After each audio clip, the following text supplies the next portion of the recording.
आज की कहानी में हम देखते हैं कि कार्डबोर्ड का डिब्बा अचानक फट गया और फ्रोजन मीट के नीचे गिरने की आवाज ने मैनेजर के दरवाजा बंद करने की आवाज को लगभग छुपा दिया। और इसी तरह एक लड़की मिली -18 डिग्री सेल्सियस वाले स्टोरेज फ्रीजर के अंदर लॉक हो गई। उसे इसका जरा भी एहसास नहीं हुआ जब तक मैनेजर ने पूरे स्टोर की सारी लाइट्स ऑफ नहीं कर दी। तभी मिली को समझ आया कि वह कितनी बड़ी मुसीबत में फंस चुकी है। वह तुरंत उठकर भारी दरवाजे पर जोर जोर से नॉक करने लगी और घबराहट में उसने फ्रीजर की लाइट्स ऑन कर दी। दूसरी तरफ मैनेजर लगातार फोन कॉल्स में बिजी था। उसे मिली की एक भी आवाज सुनाई नहीं देती और जब वह मॉल से बाहर निकला तब भी उसकी कॉल खत्म नहीं हुई थी। मिली ने जल्दी से अपना फोन ढूंढने की कोशिश की, लेकिन बदकिस्मती से वह स्टोर के काउंटर पर ही रह गया था। अब उसके सामने सिर्फ जमा देने वाली ठंड थी और बचने का कोई साफ रास्ता नहीं था। कुछ समझ नहीं आ रहा था, लेकिन उसने हार नहीं मानी और उसने एक ट्रॉली उठाई और पूरी ताकत से दरवाजे पर दे मारी। और बार बार कोशिश करने के बाद भी दरवाजा नहीं खुलता और उल्टा उसके हाथ सूजने लगते हैं और स्किन तक छिल जाती है। जैसे जैसे फ्रीजर का टेम्परेचर और नीचे गिर रहा था,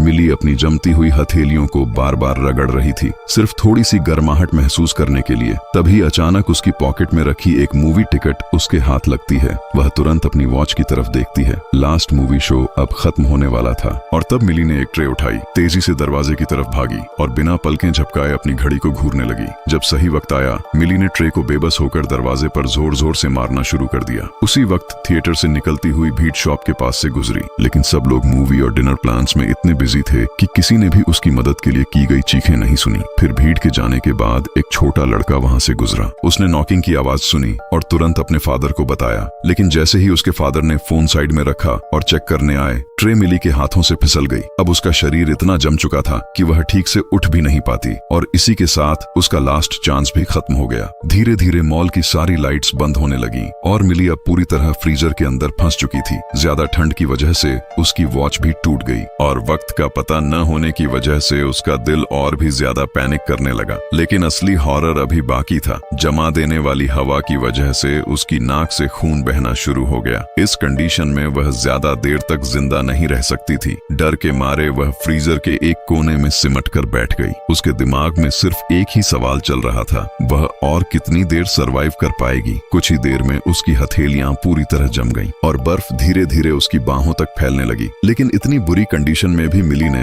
हिम्मत नहीं हारी। उसने अपनी ईयररिंग्स उतारी, बैग से एक पतली शर्ट निकाली और उसे आधा फाड़ दिया। फिर टेप की मदद से उस कपड़े को अपने हाथों के अराउंड बांध लिया ताकि थोड़ी गर्मी मिल सके। लेकिन उसके पास सिर्फ 11 फीट कपड़ा था, जो बिल्कुल भी काफी नहीं था। ठंड इतनी खतरनाक हो चुकी थी कि उसके पैरों की उंगलियां तक फटने लगीं। अब वह बस और ज्यादा सिमट कर बैठ सकती थी और उसे बिल्कुल अंदाजा नहीं था कि कितना वक्त बीत चुका है। शॉक में बैठी मिली को अचानक समझ आया कि फ्रीजर की सारी जमा देने वाली हवा अंदर लगे 2 फैंस से आ रही थी। उसने फिर से हिम्मत जुटाई और एक बॉक्स को घसीटकर अपने पास लाई और उसे फाड़कर कार्डबोर्ड के 2 स्क्वायर पीसेस बना लिए। अपने इंजर्ड बॉडी को घसीटते हुए वह सीढ़ियों पर चढ़ी। बर्फ जैसी ठंडी हवा उसके चेहरे को चाकू की तरह काट रही थी। वह पैरों के अंगूठों पर खड़ी हुई। कांपते हुए उसने एक फैन पर कार्डबोर्ड चिपकाया और टेप से उसे लगा दिया। एक भी गलती हुई तो वह सीधा नीचे गिर सकती थी। जैसे ही उसने दूसरा फैन कवर करना खत्म किया, उसका बैलेंस बिगड़ गया और वह नीचे गिर पड़ी। पहला कार्डबोर्ड पीस भी उड़ गया। मिली तुरंत उसकी तरफ रेंगने लगी, लेकिन उसका पैर फिसल गया और वह जोर से जमीन पर जा लगी। किस्मत से वह जल्दी संभल गई, लेकिन उसका राइट लेग बुरी तरह टूट चुका था और इस फ्रीजिंग हेल में ये इंजरी सिचुएशन को और डेंजरस बना रही थी।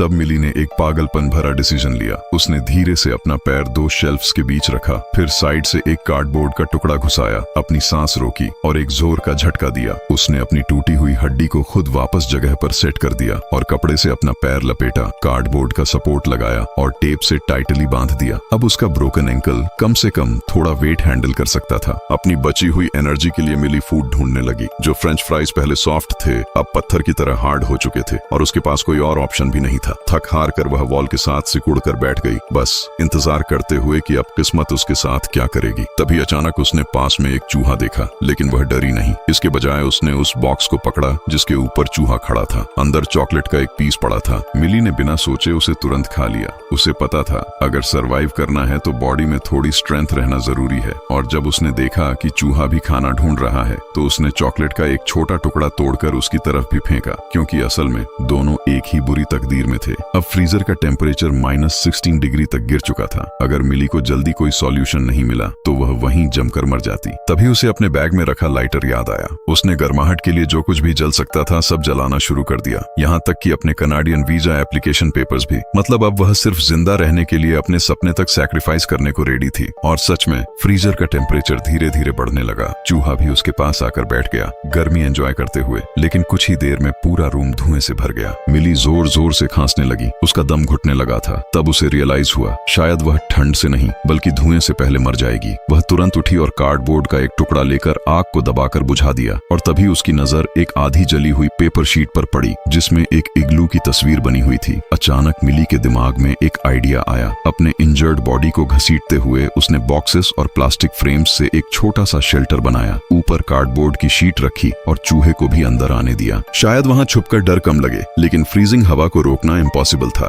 हर चीज अब भी बर्फ की तरह ठंडी थी। पता नहीं कितनी देर बाद जब मिली की आंख खुली, उसने देखा उसका हाथ फ्लोर से बुरी तरह जमकर चिपक चुका था। उसके पास वेट करने का टाइम नहीं था, इसलिए उसने एक झटके में हाथ खींच लिया और दर्द से चीख उठी। तब तक चूहा भी जमकर मर चुका था। उसकी हर मूवमेंट अब उसका दर्द और बढ़ा रही थी। स्किन तक ठंड की वजह से फटने लगी थी। तभी उसकी नजर फिर से फ्रीजर के फैंस पर गई। वह एक स्टील पाइप घसीट कर लाई, उसे वेंट में घुसाया और पूरी ताकत से कवर तोड़ने की कोशिश करने लगी। कई बार फेल होने के बाद फाइनली कवर निकल गया। अब अगर वह फैन को रोक दे तो फ्रीजिंग हवा कम हो सकती थी, लेकिन स्टील पाइप से फैन रुक नहीं रहा था। और तब तक फ्रीजर का टेम्परेचर -17 डिग्री तक गिर चुका था। मिली को समझ आ गया कि अगर उसने कुछ और नहीं किया तो वह सच में जमकर मर जाएगी। उसने अपने हाथ को प्लास्टिक रैप से लपेटा, पूरे बॉडी को उसी में कवर किया और लेफ्ट हाथ में फ्रोजन मीट का टुकड़ा पकड़कर फैन को घूरने लगी। उसने फ्रोजन मीट को स्पिनिंग ब्लेड्स की तरफ फेंका, लेकिन मिस हो गया। वह बार बार ट्राई करती रही और हर फेल्ड थ्रो के साथ उसकी आंखों में जुनून और बढ़ता गया।